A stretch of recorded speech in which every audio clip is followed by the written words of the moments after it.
MTV news Kannada ವಾಹಿನಿಗೆ ಸ್ವಾಗತ. ರಾಜ್ಯಾಧ್ಯಕ್ಷರ ಬದಲಾವಣೆ ವಿಚಾರವಾಗಿ ಬಹಳ ಸ್ಪಷ್ಟವಾಗಿ ಡಿಸಿಎಂ ಅವರು ಹೇಳಿದ್ದಾರೆ ಎಂದು ಸಚಿವ ಪ್ರಿಯಾಂಕ ಖರ್ಗೆ ಹೇಳಿದ್ದಾರೆ. ಪಕ್ಷ ಅಧಿಕಾರಕ್ಕೆ ಬಂದಿದೆ.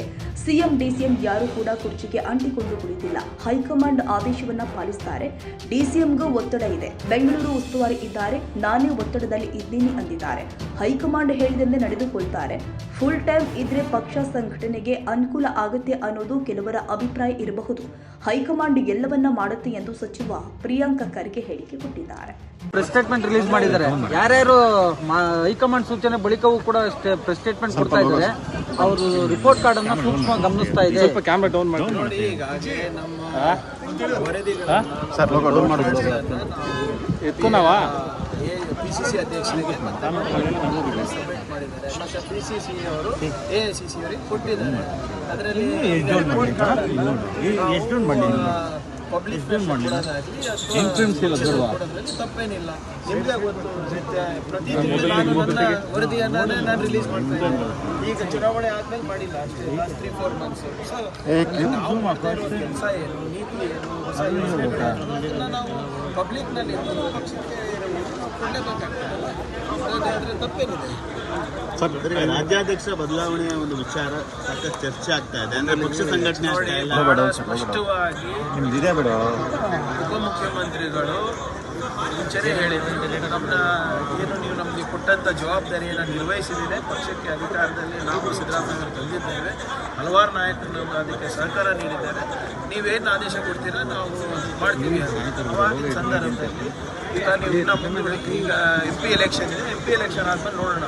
ಅದಾದಮೇಲೆ ಬೈ ಎಲೆಕ್ಷನ್ ಕೂಡ ಬರುತ್ತೆ.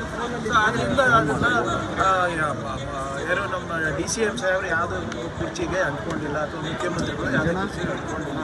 ಭಾಳ ಸ್ಪಷ್ಟವಾಗಿ ಇಬ್ಬರೂ ಕೂಡ ಹೈಕಮಾಂಡ್ ಏನಿದೆ, ಏನು ತೀರ್ಮಾನ ತಗೊಂಡಿದೆ ಅದಕ್ಕೆ ನಾವು ತಲೆ ಬಾಗಬೇಕಾಗುತ್ತೆ ಅಂತ ಅವ್ರು ಹೇಳಿದ್ದಾರೆ. ಸೊ ಇದರಲ್ಲಿ ಗೊಂದಲ ಏನಿದೆ?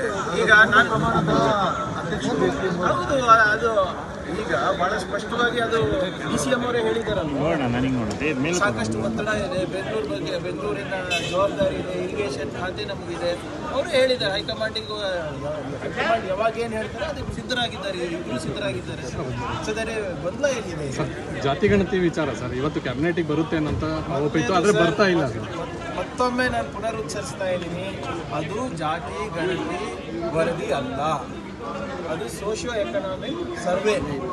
ಜಾತಿ ಗಣತಿ ಸೆನ್ಸಸ್ಸಿಗೆ ಮತ್ತು ಸರ್ವೆಗೆ ಅಜಗಜಾಂತರ ವ್ಯತ್ಯಾಸ ಇದೆ.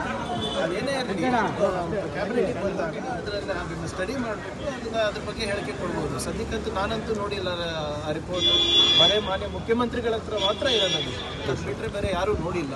ಕ್ಯಾಬಿನೆಟಿಗೆ ಅದು ಬರಲಿ, ಬಂದಾಗ ಪ್ರಸ್ತಾಪ ಅದ್ರ ಬಗ್ಗೆ ಚರ್ಚೆ ಸರ್. ಈಗ ಸತೀಶ್ ಜಾರಕಿಹೊಳಿ ಮತ್ತೆ ಕೇಂದ್ರ ಜನರು ಒಂದು ಡಿಮ್ಯಾಂಡ್ ಸರ್, KPCC ಅಧ್ಯಕ್ಷರು ಮುಂದುವರಿಬೇಕಾ ಬೇಡವಾ ಅಂತ ಹೈಕಮಾಂಡೇ ಸ್ಪಷ್ಟಪಡಿಸಿ, ಹೈಕಮಾಂಡ್ ಗೊಂದಲ ಆಗಿರೋದು ಅಂತ ಹೇಳಿ ಎಲ್ಲರದು ಸಿಗಾಕೊಂಡಿದೆ ಕೇಬಲ್. ಅವ್ರದ್ದು ನಿರೀಕ್ಷೆ